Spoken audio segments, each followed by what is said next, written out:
Classes. सो आज हम करने वाले हैं कुछ more important questions related to western fallacies and this is part 4। तो पार्ट 4 में आज हम करने वाले हैं कुछ 5 questions related to western fallacies and logical reasoning, right? So let's start with the first question. So हमने लास्ट क्लास में कंप्लीट कर लिए थे 15 क्वेश्चंस, राइट? तो 15 से 20 अभी हम 14 क्वेश्चन तक हमने कंप्लीट कर लिया था। अभी हम 15 क्वेश्चन पे हैं। So what is the 15 question? Which of the following प्रमाण्स are accepted by the Vaisheshika philosophy? Vaisheshika philosophy ने कौन से प्रमाण को एक्सेप्ट किया? ऑलरेडी मैंने आपको ये सेशन में बताया हुआ है अनअकैडमी के प्लेटफॉर्म पे। अनअकैडमी पे भी मैं क्लासेस लेती हूँ, स्पेशल क्लासेस लेती हूँ। So you can check out by the name that is Priyanka Kukreti and you will get all the classes that I have created और that I have prepared also, right? So जो भी मैंने create कर ली है already, ठीक है, और मैंने ले ली हैं क्लासेस, वो भी आपको मिल जाएगी। और जो अपकमिंग क्लासेस हैं आपकी इस पूरे वीक में, उसके भी पूरा स्केड्यूल आपको मिल जाएगा। Please go through all the sessions because every session is important for the exam point of view. मैं बिल्कुल एग्ज़ाम के ही पॉइंट ऑफ व्यू के थ्रू आपको पढ़ा रही हूँ, बहुत अच्छे से क्लैरिटी वाइज कॉन्सेप्ट पढ़ा रही हूँ। So I hope this will clear to everyone. So let's start with the first question, that is what which प्रमाण is accepted by the Vaisheshika philosophy. आपको यहाँ पे मेंशन किया हुआ है, आपको कोड्स भी दिए हुए हैं, राइट? इसके अकॉर्डिंगली आपको मेंशन करना है, आंसर को मार्क करना है। So what is the answer? जल्दी से मार्क करो, मुझे बताओ, right? So answer is that is A and B. यहाँ पे ए एंड बी आ जाएगा। प्रत्यक्ष एंड अनुमान, दैट मीन्स परसेप्शन और इन्फ्रेंसेस आपके दोनों ही एक्सेप्ट किए हैं। किसने? वैशेषिका फिलॉसफी ने, राइट? सो ये चीज़ आपको ध्यान में रखनी है। Next is 16th question is what is the 16th question? 16th question कहता है no historians can non mathematicals is equivalent to following proposition. तो कौन सा इसमें से इक्वल है फॉर द फॉलोइंग प्रमाण, सॉरी फॉलोइंग प्रपोजिशन?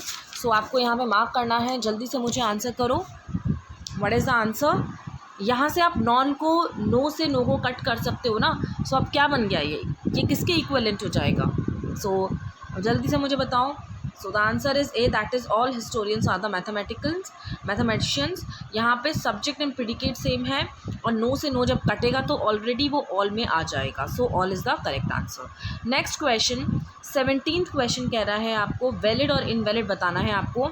आपके पास प्रीमाइसेस हैं, प्रीमाइसेस 1, प्रीमाइसेस 2 एंड कंक्लूजन। तो इसके बेसिस पे आप बता सकते हो वैलिड और इनवैलिड क्या है ये, ठीक है? आप इसको डिस्ट्रीब्यूटेड अनडिस्ट्रीब्यूटेड से भी कर सकते हो, एज वेल एज आप इसको आप सिलॉग से भी कर सकते हो। सो इट्स योर चॉइस, आप कैसे करना चाहते हो। अगर हम डिस्ट्रीब्यूटेड अनडिस्ट्रीब्यूटेड से देखते हैं इसको, तो this is all is distributed for the subject and predicate के लिए हो जाता है अनडिस्ट्रीब्यूटेड, राइट? अब यहाँ पे ऑल है तो यहाँ मतलब माई के प्लेस में कुछ भी नहीं है, तो this is distributed, this is undistributed, right? यहाँ पे भी कुछ नहीं है, दैट मीन्स ऑल ही है, डिस्ट्रीब्यूटेड अनडिस्ट्रीब्यूटेड। आपको पहले क्या लेना है? प्रिडिकेट। प्रिडिकेट हमेशा फर्स्ट टर्म में आता है, फर्स्ट प्रीमाइस में आता है, राइट? सो ये आपका अनडिस्ट्रीब्यूटेड है, तो इसीलिए आपका यहाँ पे मेजर प्रीमाइसेस तो होगा ही नहीं, मतलब मेजर जो एलिसिट मेजर है वो नहीं होगा। अभी हम माइनर को भी चेक कर लेते हैं। This is your minor subject, my neighbour, my neighbour. Distributed से डिस्ट्रीब्यूटेड भी आ रहा है, so this is also fine, ठीक है? और अभी हम मिडिल टर्म भी देख लेते हैं। Middle term is undistributed and undistributed, right? Middle term यहाँ पे क्या है? Middle term is what? यहाँ पे आ जाएगा आपका रिसाइकल ना, recycle. So this is distributed, this is undistributed, तो एटलीस्ट एक डिस्ट्रीब्यूटेड चाहिए, तो मिडिल टर्म फैलेसी भी नहीं है। So that means this is a valid term, right? This is a valid premises, this is the valid conclusion, right?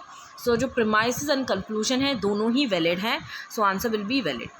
Next question, I hope this is clear to everyone. और अगर नहीं clear है please go through my previous sessions, Unacademy पे already मैंने sessions ले लिए हैं इसके, ठीक है? सो अभी हम नेक्स्ट क्वेश्चन में चलते हैं। हैस्टी कंक्लूजन, हैस्टी जनरलाइजेशन क्या होता है? हैस्टी जनरलाइजेशन, इसमें से जल्दी से मार्क करो आंसर को जो आपका करेक्ट है। So the answer is here, the answer is 2, that is making argument without enough evidences to support the conclusion. So B is the correct answer. जहाँ पर आपका कंक्लूजन ही प्रीमाइसेस को, आर्ग्यूमेंट को सपोर्ट नहीं करता है, this is known as hasty generalisation.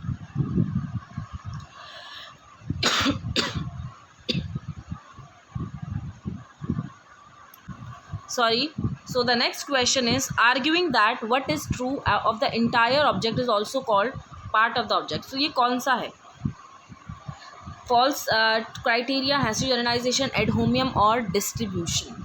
So यहाँ पर आप identify कर सकते हो, that is this is your division. Sorry, division ये divide कर रहा है, ये small part से एक बड़े part पे लेकर आ रहा है, part to whole जा रहा है, so this is known as division. Next and the last question of the session is being overweight leads to the shortened lifespan because this is unhealthy. So ज़्यादा overweight होना क्या आपकी life को कम कर देगा? दैट मीन्स क्योंकि आप unhealthy हो इसीलिए आपकी लाइफ का जो पीरियड है वो कम हो जाएगा. Is this bandwagon? Is this precipito principii, petitio principii, non sequitur ambiguity? So what is the answer? So the answer is petitio principii, क्योंकि यहाँ पे गोल गोल घुमा के, सर्कुलर आर्ग्यूमेंट है ना, तो गोल गोल घुमा के आपका वही पॉइंट पे लेकर आ रहा है कि ओवरवेट नहीं होना चाहिए बिकॉज दिस इज़ अनहेल्दी. ठीक है, so I hope this is clear to everyone. अब हम जल्दी से अनअकैडमी का जो आपका टेस्ट है, जो स्कॉलरशिप टेस्ट है, उसके बारे में थोड़ा सा पढ़ लेते हैं, देख लेते हैं क्या टेस्ट है, कब होगा ये टेस्ट, क्योंकि ये इम्पॉर्टेंट है. ठीक है, अनअकैडमी ने आप एक इनिशिएटिव लिया है, बहुत ही अच्छा इनिशिएटिव लिया है. यहाँ पे आपको free classes, free PYQs prepare करने के लिए आपको एक मौका मिल रहा है. एक तरीके से आपको बोल सकते हैं कि लास्ट 5 ईयर्स जो कि टेस्ट है, PYQs हैं, वो आपको प्रिपेयर करने का मौका मिल रहा है. तो आप यहाँ पे जाके अनअकैडमी पे, मैंने आपको टेलीग्राम पे भी इसका लिंक शेयर कर दिया है, और मैं डिस्क्रिप्शन में, यूट्यूब सेशन के डिस्क्रिप्शन में भी, इस सेशन के नीचे डिस्क्रिप्शन बॉक्स में आप चेकआउट कर लेना, वहाँ पे भी मैं एक लिंक शेयर कर दूँगी. वहाँ पे डिस्क्रिप्शन बॉक्स में आप चेकआउट करोगे तो जब आप उस पर क्लिक करोगे लिंक पे, then you will get all the classes, all the schedule of the PYQs test. So ये ज़रूरी है कि आप PYQs को अटेम्प्ट करो, बहुत अच्छा टाइम है. आप इसका टेस्ट भी ले सकते हो क्योंकि एग्ज़ाम बहुत ज़्यादा पास है. अभी आप टेस्ट के फॉर्म में आप अपना प्रिपेयर करो, कितना आपको इम्प्रूव हुआ है, कितना आपको और पढ़ना है, वो आप आइडेंटिफाई कर सकते हो इस टेस्ट से. सो ये जो टेस्ट होने वाला है ये 7 मई को है, और एक 21 मई को है, जो कि टाइमिंग होगा 7 PM पे. ठीक है, 7 PM will be the timing and the dates are 7 May and 21 May. ठीक है, 21 मई. सो ये 2 डेट्स हैं, बहुत इंपॉर्टेंट है, टेस्ट को करो.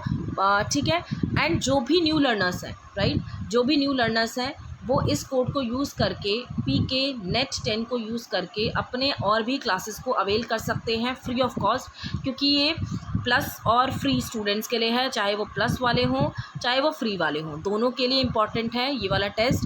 सो जो भी न्यू लर्नर्स जो ऐड हो रहे हैं अनअकैडमी के प्लेटफॉर्म पे, तो उनको एक